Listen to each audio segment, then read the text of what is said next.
Good afternoon छात्रों, मैं श्रीमंत भोरे आपका फिर एक बार मैं स्वागत करता हूं।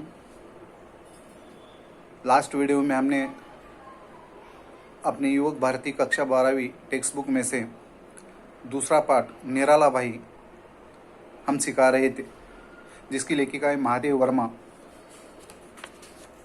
सबसे पहले हमने लेखिका का परिचय देख लिया है। उसके बाद लेखिका की जो कृतियाँ हैं, जो उन्होंने साहित्य लिखा है, उसका परिचय भी हमने ले लिया है।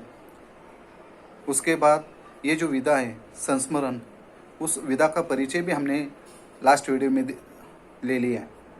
साथ ही साथ पाठ परिचय भी हमने ले लिया है।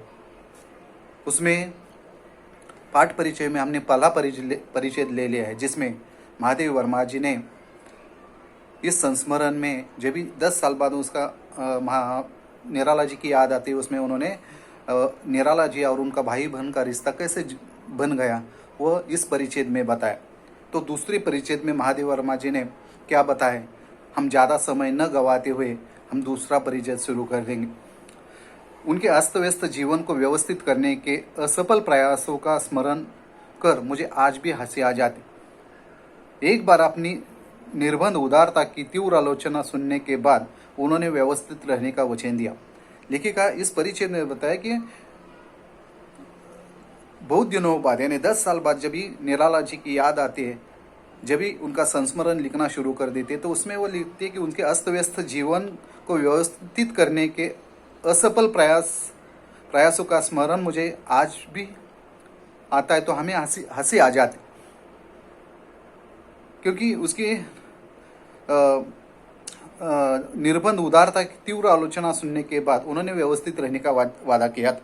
यानी वो अस्त व्यस्त जीवन में लेखिका ने या उसका उदारता के बारे में लेखिका ने उसको बताया, तो उन्होंने अस्वस्थ कर दिया कि कोई बात नहीं, अभी आइंदा मैं यहाँ से ठीक ठाक रहूँगा, व्यवस्थित रहूँगा।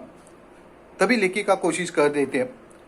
संयोग से तभी उन्हें कहीं से 300 रुपये मिल गए। वही पूंजी मेरे पास जमा करके उन्होंने मुझे अपने खर्च का बजट बना देने का आदेश दिया, जिन्हें मेरा व्यक्तिगत हिसाब रखना पड़ता है। वे जानते हैं कि ये कार्य मेरे लिए कितना दुष्कर है। दुष्कर यानी कठिन। न वे मेरी चादर लंबी कर पाते हैं, न मुझे पैर सिकोड़ने पर बाध्य कर सकते हैं। और इस प्रकार एक विचित्र रसाकसी में 30 दिन बीतते रहे। यानी जब भी उन्होंने अस्वस्थ कर दिया कि मैं ठीक ठाक रहूँगा, तभी उसी दिन निराला जी के पास 300 रुपये आए थे और 300 रुपये लेखिका के पास देकर कहा कि अभी मेरा बजट बनाओ।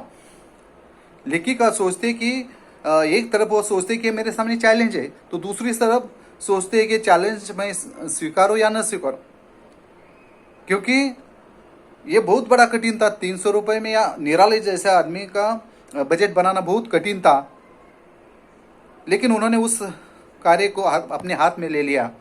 और क्योंकि उन्हें ये भी पता था कि निराला जी कुछ नहीं बोलेंगे, जो खर्चा कैसे करना है वैसे तुम करो, कम करो ज़्यादा करो, वह लेखिका के ऊपर उन्होंने सौंप दिया था।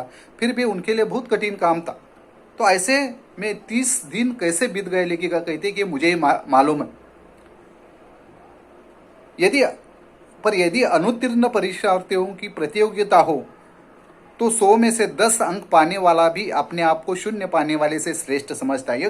क्योंकि ये काम बहुत कठिन था, तो भी लेखिका कहते कि अनुत्तीर्ण परीक्षार्थी हैं, उनकी अगर जब भी प्रतियोगिता होती है उसमें 10 अंक पाने वाला भी बाकी लोगों से अपने आप को श्रेष्ठ समझता है। वैसे उस समय मुझे लगा, क्योंकि मैंने वह कितनी कठिनाइयों से वो काम अपने हाथ में ले लिया।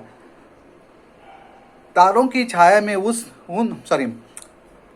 अस्तु नमक से लेकर नापित तक और चप्पल से लेकर मकान के किराए तक का जो अनुमान पत्र मैंने बनाया वो निराला जी को पसंद आ गया। तब पहली बार मुझे अपने अर्थशास्त्र के ज्ञान पर गर्व हुआ। यानी लेखिका ने जब भी 300 रुपये दिया तो उन्होंने बजट बनाया, यानी नमक से लेकर नाई तक का बजट बनाया, चप्पल से लेकर मकान के किराए तक का अनुमान पत्र उन्होंने तैयार कर दिया। और जब भी निराला जी ने ये देख लिया तभी वो खुश हो गए। जब भी वो खुश हो गए तभी लेखिका को उनके अर्थशास्त्र का ज्ञान देकर अपने आप पर गर्व हुआ। लेकिन वो थोड़े समय के लिए उनको गर्व हुआ, क्योंकि आगे ये बजट संभालना बहुत कठिन था। देखो आगे, पर दूसरे ही दिन से मेरे गर्व की व्यर्थता सिद्ध होने लगी। वे सवेरे ही पहुंचे। 50 रुपये चाहिए। किसी विद्यार्थी का परीक्षा का शुल्क जमा करना, अन्यथा वह परीक्षा में नहीं बैठ सकेगा। संध्या होते होते किसी साहित्यिक मित्र को 60 देने की आवश्यकता पड़ गई। दूसरे दिन लखनऊ के किसी तांगे वाली की माँ को 40 का मनी ऑर्डर करना पड़ा। दोपहर को किसी दिवंगत मित्र की भतीजी के विवाह के लिए 100 देना अनिवार्य हो गया। सारांश ये कि तीसरे दिन उनका जमा किया हुआ रुपया समाप्त हो गया, और तब उनके व्यवस्थापक के नाते ये दान मेरे खाता मेरे हिस्से में आ पड़ा। यानी लेखिका को अपने अर्थशास्त्री होने के ऊपर गर्व महसूस हो रहा था, लेकिन दूसरे दिन में वह गर्व व्यर्थ साबित हो गया, क्योंकि दूसरे ही दिन सुबह सुबह आकर निराला जी ने कहा कि मुझे 50 रुपये दे दो, किसी विद्यार्थियों की फी भरनी है। अगर वह फी नहीं भरे तो वह एग्ज़ाम में नहीं बैठ सकेगा, इसलिए 50 रुपये दे दो। और उसी रात को उन्होंने लेखिका से कहा कि किसी साहित्यिक मित्र को 60 देने की आवश्यकता पड़ गई तो 60 रुपये दे दो। दूसरे दिन लखनऊ में किसी तांगे वाली की माँ को 40 का मनी ऑर्डर करना पड़ा। दोपहर को किसी दिवंगत मित्र की भतीजी को 100 देना पड़ा। सारांश है कि तीसरे दिन इनके जो 300 रुपये हो गए दिए थे, वो 300 रुपये खत्म हो गए, और उनके व्यवस्थापन के नाते दान उनके खाते में आ गया। यानी जो उन्होंने जिम्मेदारी ले ली थी, तो 300 रुपये तीसरे ही दिन खत्म हो गए, लेकिन बाकी की जिम्मेदारी लेखिका के ऊपर आ पड़ी। एक सप्ताह में मैंने समझ लिया कि यदि ऐसा ही ऑर्डरदानी को न रोका जावे तो ये मुझे भी अपनी स्थिति में पहुंचाकर दम लेंगे। तब से फिर कभी उनका बजट बनाने का दुस्साहस मैंने नहीं किया। यानी उन्होंने सोचा कि ऐसे ही उदारतापूर्वक किसी को भी दान करेंगे। ऑर्डरदानी यानी उदारतापूर्वक दान करना, ऐसे ही उदारतापूर्वक दान करते रहेंगे तो मुझे भी उनकी तरह यानी कंगाल होना पड़ेगा या बुक्कड़ होना पड़ेगा। इसलिए लेखिका कहते कि मैंने फिर उनको सुधारने का साहस या उनका बजट बनाने का साहस मैंने फिर कभी नहीं किया। बड़े प्रयत्न से बनवाई रजाई, कोट जैसे नित्य व्यवहार की वस्तुएं भी दूसरे दिन ही किसी अन्य का कष्ट दूर करने के लिए अंतर्धान हो गई। तब अर्थ के संबंध में क्या कहा जावे, जो साधन मात्र है, वह संध्या भी मेरी स्मृति में विशेष महत्व रखती है। जब श्रद्धेय मैथिली शरण जी निराला जी के यहाँ अतिथि ग्रहण करने आए, यानी लेखिका कहते कि वह ये उदारतापूर्वक दूसरों को दान कर देते थे। जैसे कि बड़े प्रयत्न के बाद मैंने रजाई और कोट जैसी नित्य व्यवहार की चीज़ें उनको दे दी थी, लेकिन दूसरे दिन दूसरों का दुख निवारण के लिए, दूसरों का कष्ट निवारण के लिए वह रजाई और कोट जैसी चीज़ को उन्होंने दूसरों को दे दिया। तो ये पैसा जैसी क्या चीज़ है उनको, तो वह तुरंत दूसरों को मदद के लिए वो पैसा दे देते। यानी उनके पास रहता ही नहीं, वो इतने उदार थे। उन्होंने और एक बात बताई कि संध्या मेरी स्मृति में अभी भी विशेष महत्व रखते हैं। जब श्रद्धेय मैथिली शरण जी निराला जी का अतिथि ग्रहण करने आए थे, यानी आपको पहले मैंने बताया कि संस्मरण में निराला जी अतिथि को भगवान समझते थे, अतिथि का इतना सत्कार करते थे, खुद निर्धन होकर भी दूसरों को सहायता करते थे। बगल में गुप्त जी के बिछोने का बंडल दबाए, दिया सलाए के क्षण प्रकाश, क्षीण अंधकार में तंग सीढ़ियों का मार्ग दिखाते हुए निराला जी हमें उस कक्ष में ले गए जो उनकी कठोर साहित्य साधना का मुख्य साक्षी है। आले पर कपड़े की आधी जली बत्ती से भरा पर तेल से खाली मिट्टी का दिया मानो अपने नाम की सार्थकता के लिए जल उठने का प्रयास कर रहा था। वह आलोक रहित सुख सुविधा शून्य घर, गृह स्वामी के विशाल आकार और उससे भी विशालतर आत्मीयता से भरा हुआ था। अपने संबंध में बेसुध निराला जी अपने अतिथि की सुविधा के लिए सतर्क प्रहरी है। अतिथि की सुविधा का विचार कर वे नया घड़ा खरीद कर गंगा जल ले आए और धोती चादर जो कुछ घर में मिल सका सब तख्त पर बिछाकर उन्हें प्रतिष्ठित किया।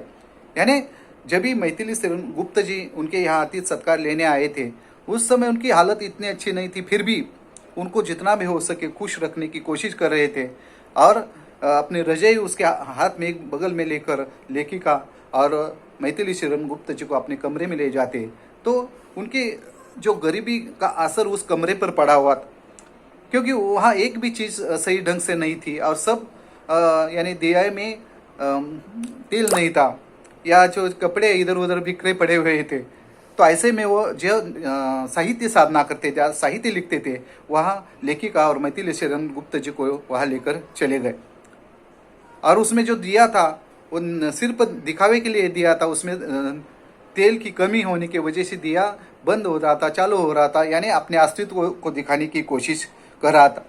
और उसी समय निर्धन होने के बावजूद, हालात ठीक न होने के बावजूद भी वह एक घड़ा ले आते पानी के लिए, कहीं से जल ले आते हैं और जो भी धोती चादर जो भी हो उस तख्त पर बिछा देते हैं ताकि वो मेहमान को बुरा न लगे, इसलिए सब तख्त पर बिछा दे देते।